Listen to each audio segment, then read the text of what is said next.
Nós lemos Ezequiel, capítulo 11, e, inclusive, no domingo passado, nós fizemos menção do texto, porque ele nos mostra exatamente que o que Israel precisava era de uma obra em seu coração, uma obra que realmente viesse a transformar. Puxa, essa é a reflexão que nós precisamos em nossos dias a respeito da cristandade como um todo. O que tanto o ser humano precisa? Ezequiel capítulo 11, versículo 19. Dar-lhes-ei um coração, um só coração, espírito novo porei dentro deles. Tirarei da sua carne o coração de pedra e lhes darei um coração de carne, para que andem nos meus estatutos e guardem os meus juízos e os executem. Eles serão o meu povo e eu serei o seu Deus. Esta mensagem de Ezequiel é fundamental para entendermos a jornada de Israel. Israel viveu tanto tempo como povo de Deus, por que não muda a vida?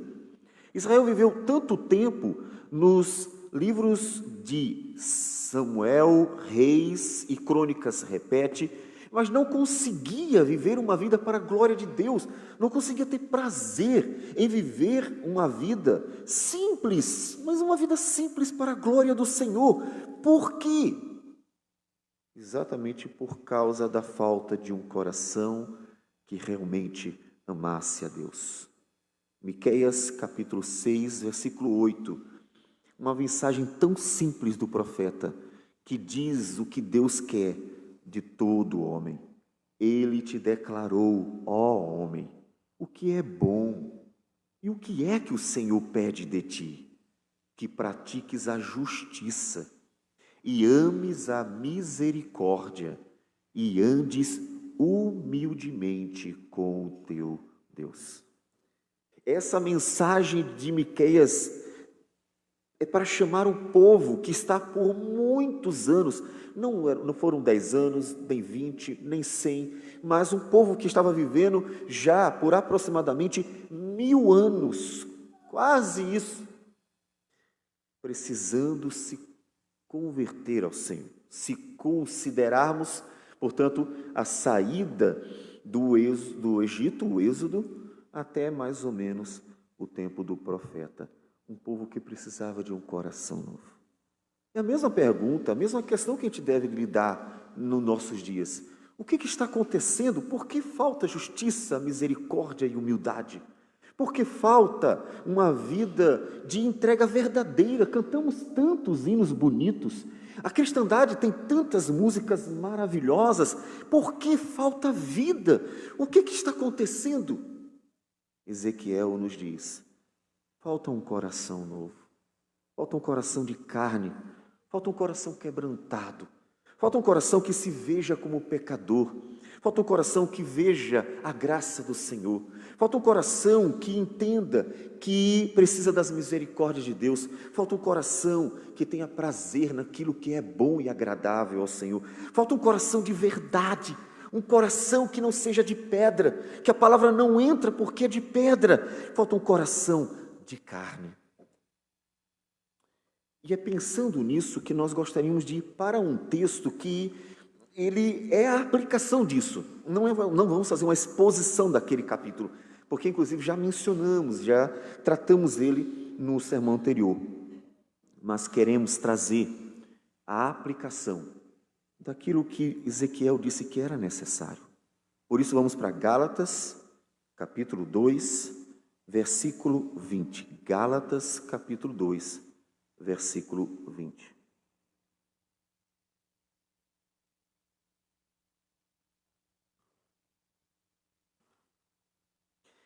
E depois, Gálatas, capítulo 5,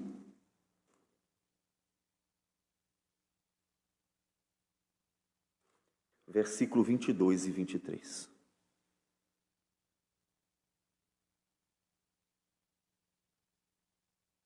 22 a 26. Diz assim, Paulo dizendo: logo, já não sou eu quem vive, mas Cristo vive em mim. E esse viver que agora tenho na carne, vivo pela fé no Filho de Deus, que me amou e a si mesmo se entregou por mim. Gálatas 5, versículo 22.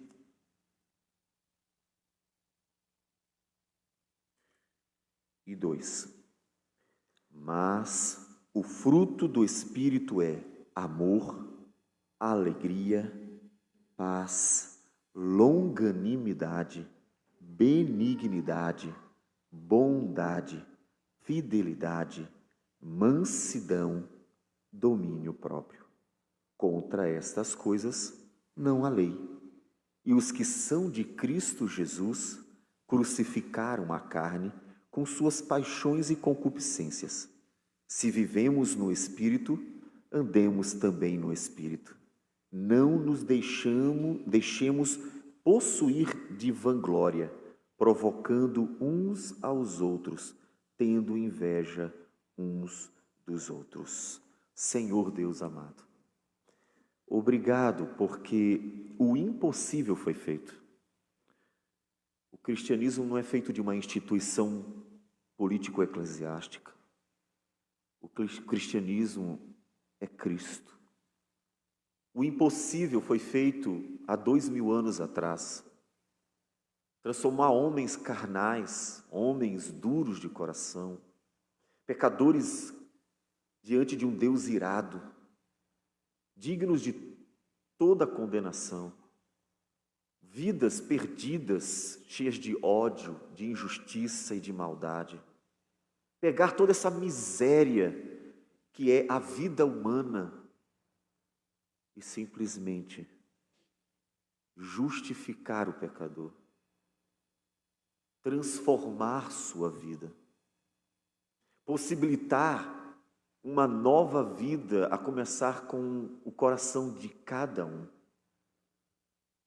E assim, ó Deus, trazer um novo tempo para a história humana, em que o teu amor, a tua graça, a tua misericórdia, a tua santidade, a tua bondade, a tua fidelidade, tudo, ó Deus, que nos fora dado por termos sido feitos à imagem do Senhor, finalmente ser restaurado, finalmente podemos vivenciar a beleza, Senhor Deus, de uma vida em Ti.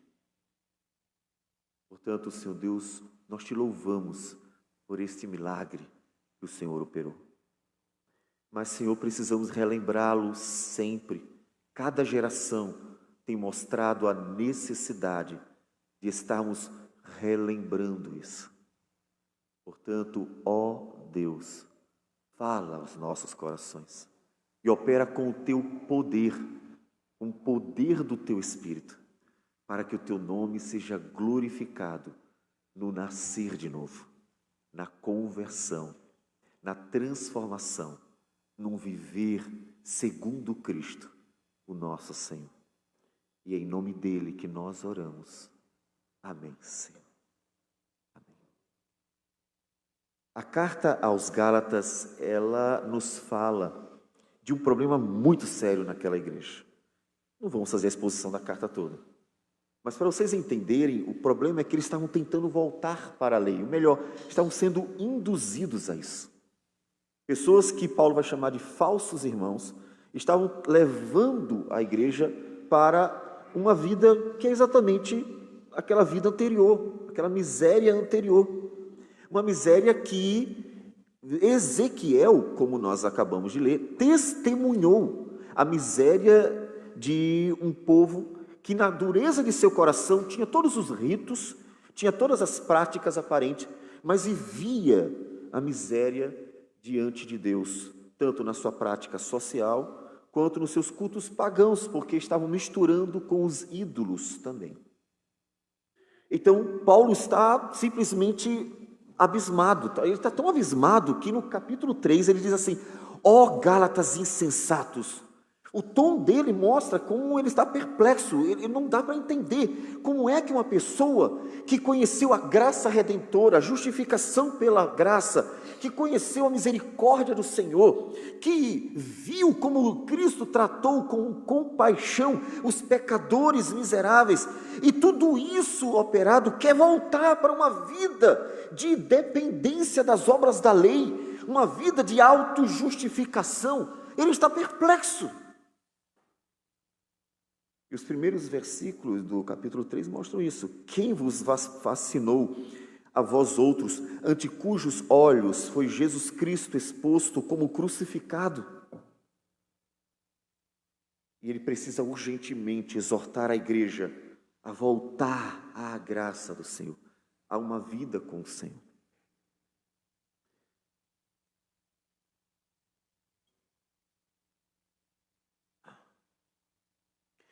E uma das questões tratadas por Paulo é exatamente que a vida nas obras da lei não produziu fruto, nenhum fruto. Não havia fruto em Israel. Havia ritos, os cultos eram feitos, havia leis, de fato, as leis cerimoniais, civis e morais. Havia uma série de questões, mas não havia vida. Não havia em hipótese alguma um fruto. Eles não conseguiam produzir, tanto que mataram Jesus. E eles mataram Jesus cheios de ódio e de inveja por Jesus, mostrando que não havia frutos. E Paulo vai mostrar que a nova vida pelo Espírito Santo, ela tem frutos. Ela produz frutos de vida, que nós lemos em Gálatas capítulo 5, versículo 22. Mas o fruto do Espírito é amor, alegria, paz, longanimidade, benignidade, bondade, fidelidade, mansidão e domínio próprio.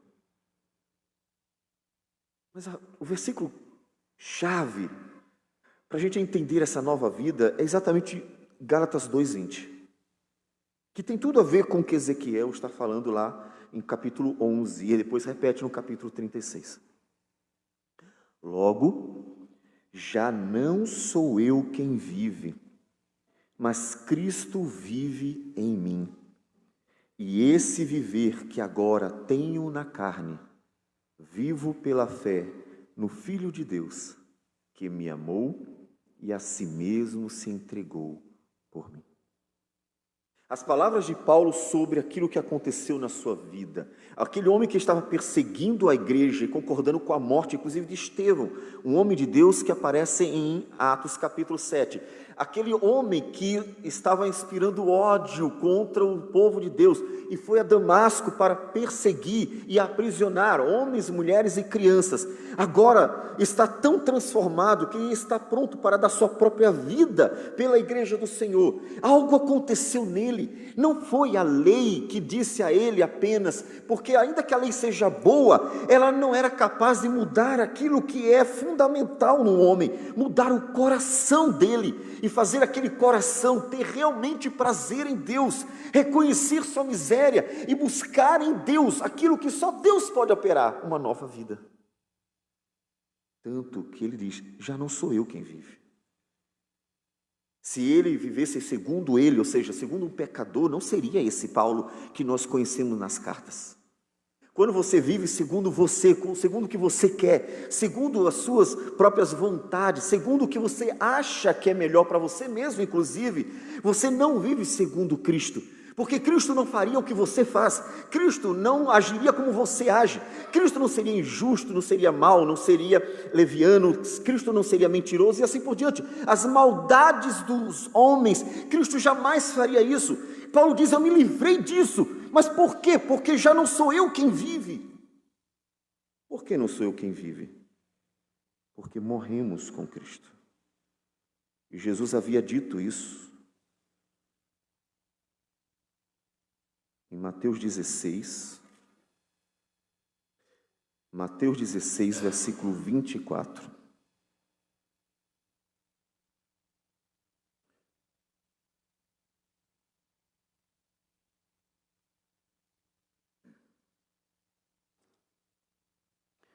Mateus 16, 24. Então disse Jesus a seus discípulos, Se alguém quer vir após mim, a si mesmo se negue, tome a sua cruz e siga-me. Portanto, quem quiser salvar a sua vida, perdê-la-á, e quem perder a vida por minha causa, achá-la. Morrer, tomar a sua cruz é morrer com Cristo. Tomar a sua cruz é simplesmente ser identificado ou unido com Cristo. Como ele vai dizer em Romanos, no capítulo 6, ele diz, versículo 4, fomos, pois, sepultados com ele na morte pelo batismo, para que, como Cristo foi ressuscitado dentre os mortos pela glória do Pai, assim também andemos nós em novidade de vida. Ele diz, já não sou eu quem vive, eu morri naquela cruz, mas eu morri de verdade, eu realmente fui crucificado, eu realmente fui unido a Cristo de tal forma, que a morte de Cristo é a minha morte, para que então já não viva mais eu. Quem vive em você é você mesmo. Quem conduz a sua vida, e não importa se você é religioso, há pessoas religiosas em todos os lugares do mundo. A minha pergunta é se você ainda está no senhorio da sua vida, se você ainda é o Deus de sua vida, se é você quem conduz, porque todo tipo de maldade será feita a partir do seu coração. Era assim com Israel. A cristandade está preocupada com muitas leis próprias, está muito preocupada com seus próprios interesses, está muito preocupada em ter o domínio de uma religião, está muito preocupada em fazer a sua vontade, e está esquecendo que é exatamente isso que Israel fazia. Israel vivia na miséria religiosa, porque quem estava conduzindo a vida eram eles. A religiosidade não resolve nada. Foram os líderes de Israel, sacerdotes, levitas, foram homens religiosos que mataram Jesus. A religiosidade pode ser a mais vazia possível. Paulo aprendeu com o rabino, e em Gálatas, inclusive, ele mesmo diz, eu era o melhor deles, eu estava num topo do grupo dos rabinos, porque ele aprendeu muito bem, mas deixou tudo isso para trás. Agora, Paulo diz à igreja, já não sou eu quem vive, não sou eu quem vive, Cristo vive em mim. A primeira coisa fundamental para uma vida cristã é morra.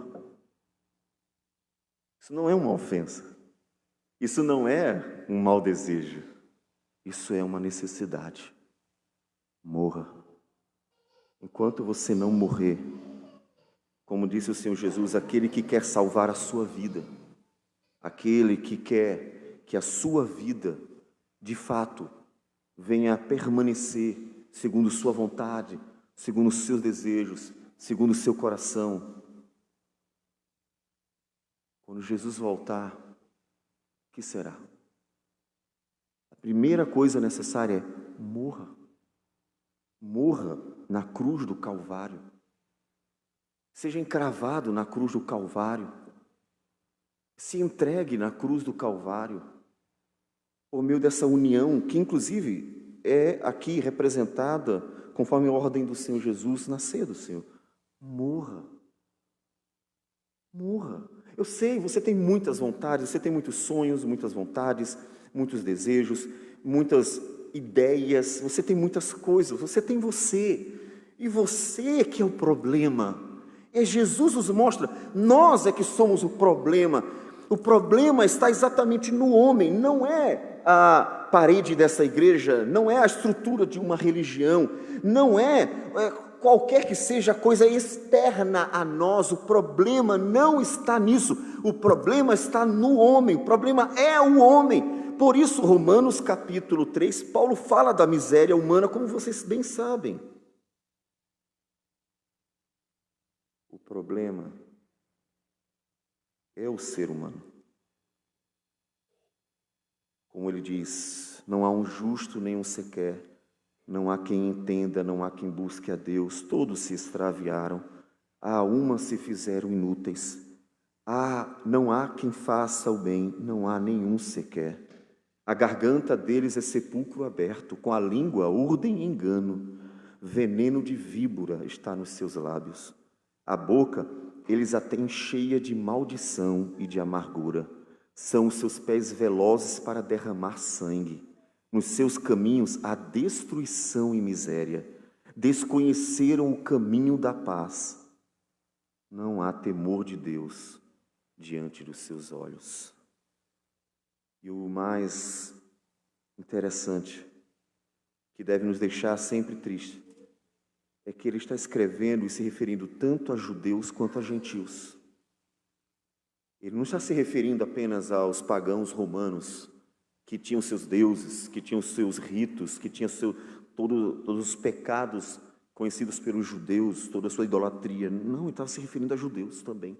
Como ele fala no capítulo 2, ele está se referindo a um povo que também cultuava, a um povo que também conhecia a lei. Ele está se referindo ao homem todo, ele está se referindo a todos os homens. Por isso ele diz, todos pecaram. Solução, Cristo Jesus.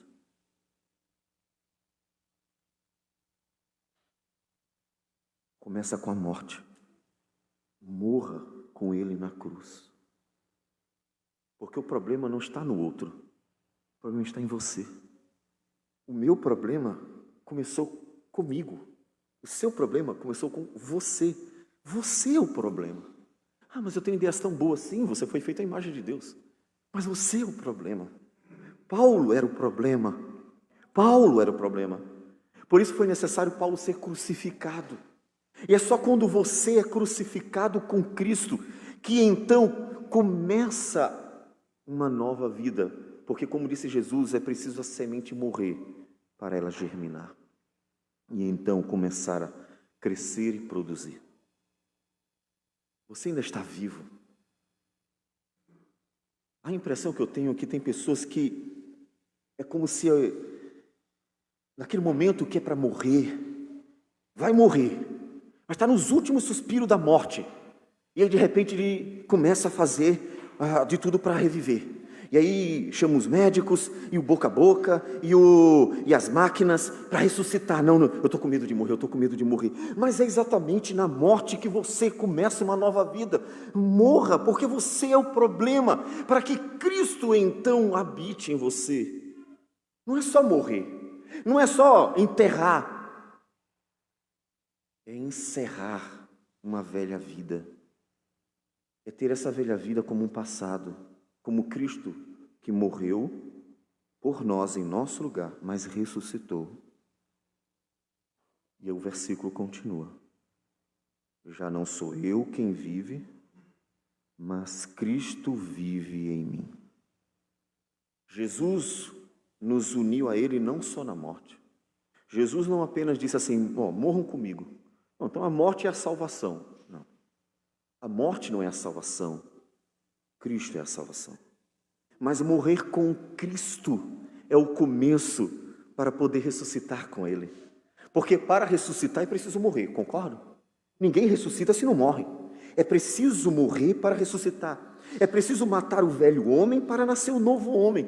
É preciso, então, deixar o passado para começar o futuro. É preciso que haja essa morte com Cristo. Se você está olhando para a sua vida e vê que é uma mera religiosidade vazia, não há amor, não há misericórdia, não há justiça, não há graça, não há prazer em servir a Deus, não há dedicação, não há uma adoração sincera, nada acontece como Deus quer, como Deus ensina e nos ordena.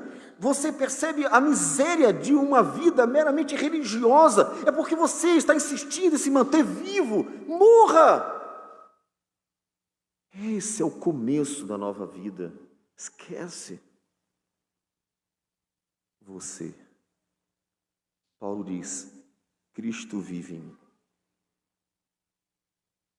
Uma coisa nova aconteceu, algo novo aconteceu. Agora não sou eu mais. Agora é Cristo. Pense, eu tenho certeza que qualquer pessoa no mundo inteiro, e olha que eu não estou me referindo a cristãos, qualquer pessoa, sabem que, não é 100% conhecido, porque ainda há alguns povos que não conhecem Jesus. Mas quase todo mundo conhece Jesus. Quase todo mundo conhece Jesus. E se eu perguntasse para qualquer um de nós aqui, de vocês, se eu perguntasse para qualquer pessoa, um ateu, sério, se eu conversar com um ateu, cara a cara, e perguntar, eu sei que você não acredita em Deus, mas você sabe que Jesus viveu. E considerando tudo que é escrito sobre ele, independente de você crer que ele é Cristo ou não, o homem Jesus, como você acredita, como você acha que ele viveu, ou como você acha que ele viveria? Até mesmo este homem que nega completamente Deus e, portanto, também o seu Filho Cristo, saberia dizer como seria o viver de Jesus. Como seria o viver daquele homem Jesus que ensinou coisas tão maravilhosas, que ensinou que a palavra de Deus não é para estar apenas nas minhas mãos, mas ela tem que estar no meu coração, e aplicou os 10 mandamentos à vida mais íntima dos judeus, a vida mais profunda, mostrando que não matar não era só chegar e evitar um assassinato, mas seria não destruir uma vida, seja com palavras, seja com ações. Ele ensinou, e ele mostrou, ele aplicou, ele disse assim, é assim, que ensinou a exercer a graça e a misericórdia, e disse, minha gente, tudo que Deus quer de vocês, não são sacrifícios, misericórdia quero, e não holocaustos, e foi ensinando, de forma profunda, qualquer um diria, ele viveria desse jeito entre nós, qualquer um. Agora, aplique isso, já não sou eu quem vive, mas Cristo vive em mim. Essa nova vida, em que Cristo é o Senhor dela, Ele está no trono da vida, Ele conduz para um viver agradável a Deus, para um viver segundo Deus. Para isso, é claro, é necessário a sequência. E esse viver que agora tenho na carne, vivo pela fé no Filho de Deus, que me amou e a si mesmo se entregou por mim. Observem os detalhes.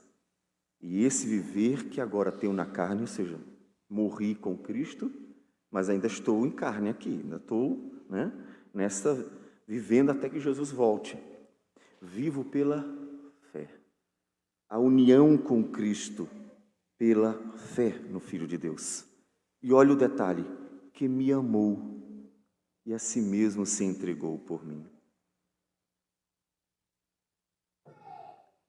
Observe a referência de Paulo da nova vida. Aquela referência que em Coríntios ele diz assim, o amor de Deus nos constrange. Deveríamos ser constrangidos pelo amor de Deus.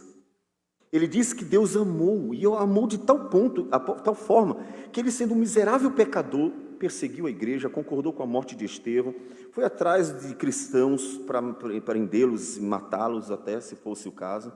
E, apesar de tudo isso, ele diz assim, Deus me amou e a si mesmo se entregou por mim. A referência que ele dá para nós já mostra o que ele quer dizer com Cristo vive em mim. Essa união com Cristo levou a uma vida com Cristo, a uma vida em Cristo, a uma vida em que a prática é a prática de um viver para a glória de Cristo, que ele vai expressar mais à frente, como nós lemos exatamente em Gálatas capítulo 5, versículo 22. O que é viver em Cristo? Gálatas 5, 22 diz, repetindo, mas o fruto do Espírito é amor. Cristo vive em mim. Então o amor é verdadeiro, não é fingido, não é mentiroso. Cristo vive em mim. Alegria. A alegria é a alegria do Senhor. Alegria nos momentos difíceis da vida. Alegria nas tribulações também. Porque sabe que o Senhor é o Deus da vida e Ele tem essa vida em suas mãos. Cristo vive em mim. O fruto do Espírito é paz. A paz com Deus, a paz de Deus que excede todo entendimento. Aquela paz que é o oposto da ansiedade. Vocês lembram que em Filipenses, Paulo diz que se nós dedicarmos ou entregarmos tudo ao Senhor, ou seja, não andarmos ansiosos, mas entregarmos tudo pela oração, colocarmos tudo nas mãos do Senhor, entregarmos a vida nas mãos do Senhor, ou seja, não andeis ansiosos de coisa alguma. Em tudo, porém, sejam conhecidas diante de Deus as vossas petições, pela oração e pela súplica, com ações de graça. Veja, em vez de estar reclamando da vida, está agradecendo: Senhor, está difícil, problema é esse, problema é aquele, Senhor, mas eu quero entregar nas tuas mãos, e agradeço, porque até os problemas são instrumento do Senhor para trabalhar o viver humano. E ele diz que quando isso é feito, e a paz de Deus, que excede todo o entendimento, guardará o vosso coração e a vossa mente em Cristo Jesus. Tudo isso é o viver em Cristo. A longanimidade, que é a paciência, inclusive uns com os outros. A benignidade, que é desejar o bem e não o mal. Nós estamos vivendo uma época que, meu chapéu, cara, as pessoas intentam o mal contra as outras. Isso eu estou falando de cristianismo. É impressionante. A gente está sempre tendo que lutar contra isso, o tempo inteiro, o tempo inteiro. É benignidade, é desejar o bem. E bondade é fazer as coisas boas, obviamente. Desejar o bem e fazer o que é bom. Isso é fruto do Espírito. Isso é exatamente o que ele diz: Cristo vive em mim. Ou seja, de forma prática, vocês percebem que o viver cristão, ele não é complexo. Eu disse isso até recentemente. O cristianismo, ele está meio imaturo e não percebe uma coisa. No Antigo Testamento, nós tínhamos muitas leis. Vocês sabem disso. Pega o Antigo Testamento. Temos as leis civis, cerimoniais e morais. Nós temos muitas leis no Antigo Testamento. É uma complexidade. Inclusive, principalmente se tratando de rituais, é uma complexidade. É uma coisa absurda. Cheio de ordens sobre ritos que deveriam ser praticados. Os principais ordenados, inclusive, por Deus, era Páscoa, Pentecostes e Tabernáculo. 3 ritos cheios de ordenanças. Chega no Novo Testamento, Jesus aboliu todos, porque ele cumpriu todas. Portanto, o Antigo Testamento ele é complexo. O Novo Testamento ele é simples. Só que o Antigo Testamento, na sua complexidade, ele está sendo desenrolado numa vida de um povo de coração duro. De um povo que, apesar de tudo que é religioso, é um povo que não sabe nem amar. É um povo que não sabe nem viver humildemente com o Senhor. É um povo de coração duro, é um povo que pratica os ritos mecanicamente. Não para pensar que tudo que Deus quer é uma vida em que pratique a justiça, ame a misericórdia e ande humildemente com o Senhor. É só isso. Então eles têm toda uma série de ritos e tradições complexas, mas são vazios, são totalmente vazios. Quando Jesus vem, ele cumpre todos esses ritos e torna a vida religiosa simples, mas profunda. Ele torna a vida religiosa profundamente simples e profundamente aplicativa, exatamente como nós estamos vendo aqui. Porque então uma nova vida não tem nenhuma daquelas tradições ou ritos que o Senhor ordenou, mas tem uma vida cheia do Espírito. Uma vida em que aquilo que Deus queria deles, que era o essencial, eles não tinham, agora eles têm. Eles têm o próprio Cristo, eles têm o Espírito Santo, eles têm vida. E é essa vida que é a religião do Novo Testamento. E nós estamos fazendo o contrário. O confuso é que 2000 anos depois nós estamos percorrendo exatamente o inverso. Nós deveríamos estar olhando para a eternidade, que na eternidade será mais simples ainda. Por que na eternidade será mais simples ainda? Porque na eternidade nem sequer teremos, por exemplo, a ceia.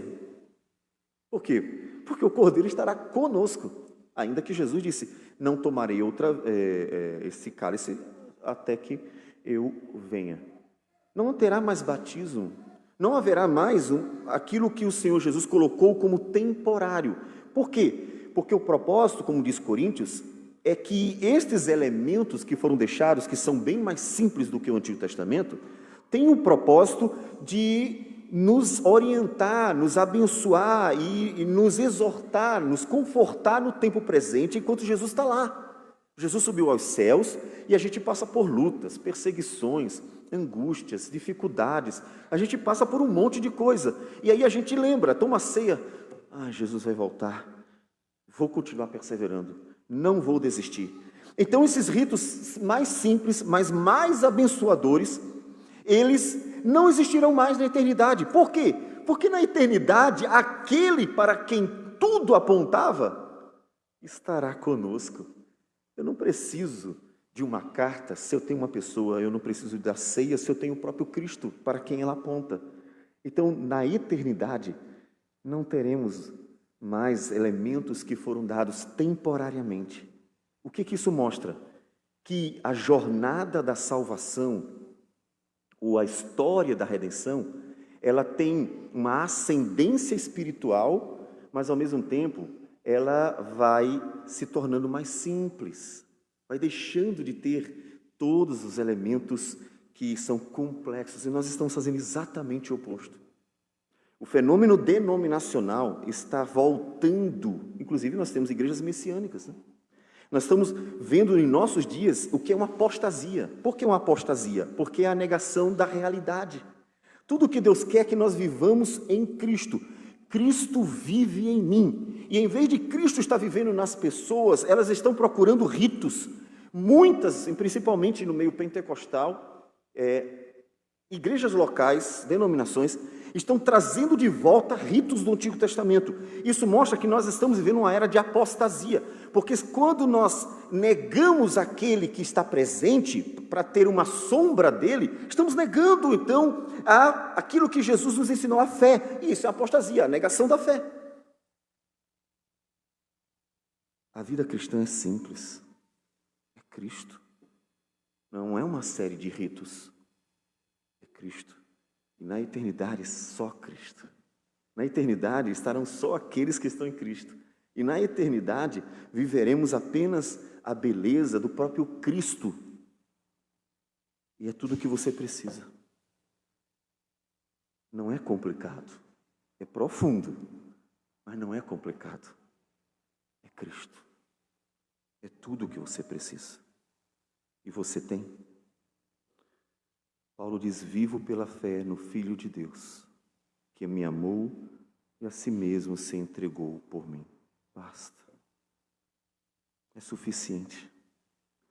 A salvação que o Senhor nos deu por amor, a nova vida que Ele nos deu em amor, é suficiente. Preciso mais de nada. Ele basta. Isso é cristianismo. Isso é nova vida. É isso. Portanto, você precisa dizer o que Paulo está dizendo, porque senão você ouviu e parece que eu dei uma aula de história da religião. Se você não aplicar a sua vida a isso, você não terá valor para a eternidade na sua vida, nada. Porque você continuará com o coração endurecido, vivendo segundo sua própria vontade, cheio de ódio, rancor, mágoa, mentira, engano, segundo você mesmo, vivendo aquilo que todos os pecadores vivem. Vai viver eternamente assim. Enquanto você não aplicar, a sua vida será a mesma mediocridade de todos os que estão sem Cristo. Ou seja, não adianta ter uma aula de história da religião, é preciso que isso seja aplicado à sua vida. Ser cristão é Cristo vive em mim. Ser cristão é morrer na cruz para de fato viver em Cristo e com Cristo. Então aplique a sua vida. Aplique isso. Fará diferença. Fará diferença em tudo na sua vida. Tudo o que você imaginar fará diferença na sua vida. Fará diferença na sua vida, a começar porque você viverá pela confiança no Senhor. Não importa o que os homens façam. Você continuará esperando nele. Porque Cristo é a sua salvação. Na certeza de que Ele me amou e a si mesmo se entregou por mim.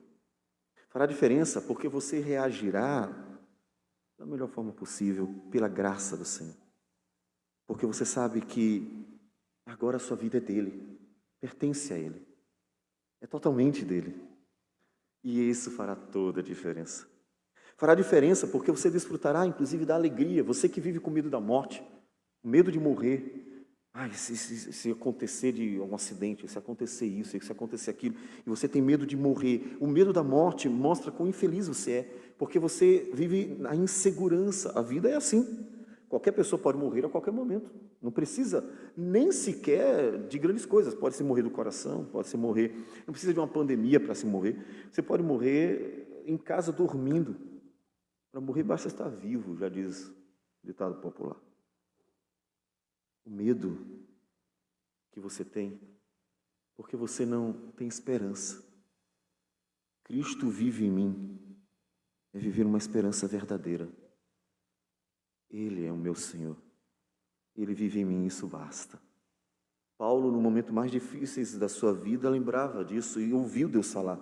2 Coríntios 12, mensageiro de Satanás perturbando Paulo, Deus disse assim, a minha graça te basta. Ele disse, então tá bom. Então está bom. Portanto, olhe a sua própria vida. Observe, quando você sair daqui, o seu coração. Tente olhar para dentro. Não olhar no espelho não vai resolver. Olhe para dentro. Meu Deus, qual é a minha religião? Presbiteriano, batista, seja lá o que for. Não. O que eu deveria ter como uma vida religiosa? E lembre as palavras de Paulo, morrer com Cristo e viver Cristo em você. É essa a sua realidade? É isso de fato? Cristo vive em você? Comece a olhar para dentro e veja, meu Deus, se Cristo vive em mim, por que eu sou assim? Para que você esteja clamando ao Senhor, Deus, opere em mim. O propósito de Cristo não é destruir vidas, porque se fosse para destruir, Ele mesmo disse, eu não vim julgar os homens, eu vim salvá-los. O propósito de Cristo não é destruir vidas, o propósito de Cristo é salvar vidas, porque destruídas elas já estão. Vai por ali, vai percorrendo os caminhos de Caxias e vai encontrar prostitutas, elas já estão destruídas, elas estão acabadas, o que elas precisam é de salvação. Vai em lugares que são pontos de droga e vai ver que as pessoas já estão destruídas, o que elas precisam é de salvação. Vai no Planalto brasileiro e vai encontrar pessoas destruídas, mesmo que não percebam, mas estão destruídas, o que elas precisam de salvação. Ou seja, vai andando pelos caminhos e não precisa ser os lugares mais miseráveis. A gente cita porque é um recurso retórico, é uma hipérbole, ou seja, você pega o pior para tentar mostrar que a miséria é grande. Elas já estão destruídas, porque elas precisam de salvação. Portanto, o que você precisa é de salvação.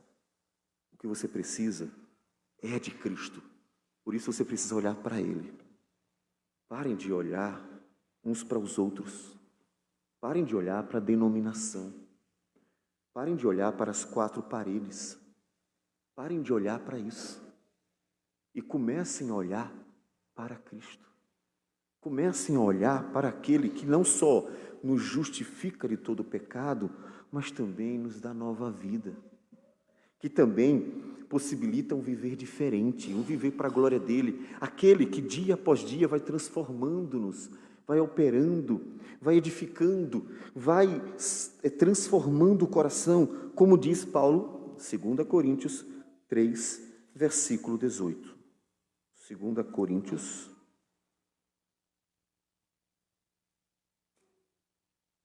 3, versículo 18.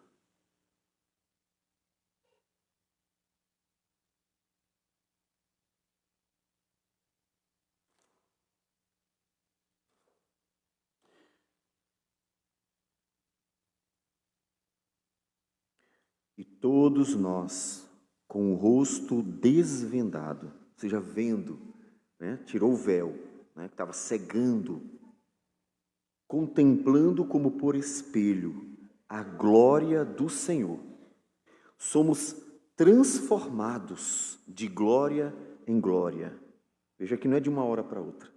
Somos transformados de glória em glória na sua própria imagem, como pelo Senhor, o Espírito. Tudo o que Israel precisava era isso. os ritos, o templo que caiu, inclusive, tudo aquilo que eles tinham, que eram coisas externas, aparentes, não eram capazes de mudar isso aqui. Tudo o que eles precisavam de Deus era algo aqui. Tudo o que eles precisaram, era algo aqui. E Paulo experimentou. E você tem experimentado? Já experimentou uma nova vida de verdade? Logo, já não sou eu quem vive, mas Cristo vive em mim. E esse viver que agora tenho na carne, vivo pela fé no Filho de Deus, que me amou e a si mesmo se entregou por mim. Tudo o que nós precisamos é de Cristo.